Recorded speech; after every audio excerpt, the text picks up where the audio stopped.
Ahojte, vítajte pri mojom druhom videu. S letom a teplým počasím sa mi najviac spája jedlo zmrzlina a vám dnes ukážem, ako ju zdravo a rýchlo robím ja. Na dva druhy zmrzliny nám stačia 3 ingrediencie. Dopredu zamrazené banány, zamrazené jahody a kakaové bôby. Najprv spravím čokoládovú zmrzlinu. Zoberiete na také 3-4 porcie, nám stačí zahrst kakaových bôbov.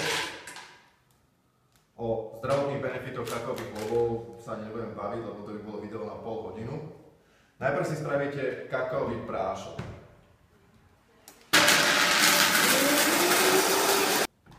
Ako vidíte, vznikol nám prášok z kakaových bôbov, ktorý má takú príjemnú čokoládovú horkú vôňu. Do tohto prášku pridáme už dopredu zamrazené banány. Podľa toho, koľko porcií chcete, to už si sami odhadnete. Tak. Opäť spolu dôkladne vymixujeme.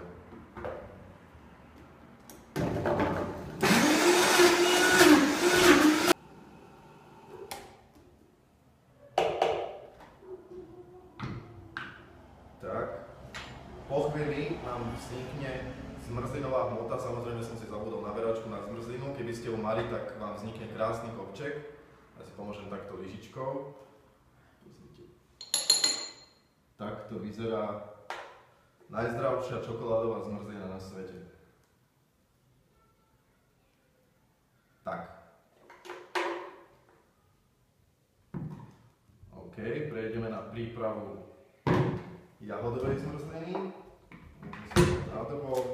Nádoba totálne jednoduchá. Čerstvé, zamrazené jahody od starých.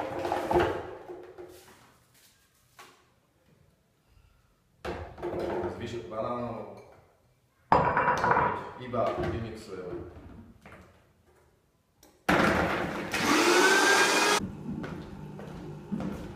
Tak.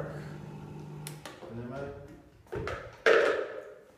Opäť vidíte, že nám vznikla hustá zmrzlinová hmota, ktorú by ste kľudne mohli dať do kornútka alebo do nejakého ozdobného pohára. Ja ho takto dám. Výhodami tejto zmrzliny sú, že za prvé je chutná, je zdravá, sami viete, z čoho je spravená a je príprava veľmi, veľmi rýchla. Aby bolo chuťové hodnotenie objektívne, zavolám porodkyňu. Nech sa páči.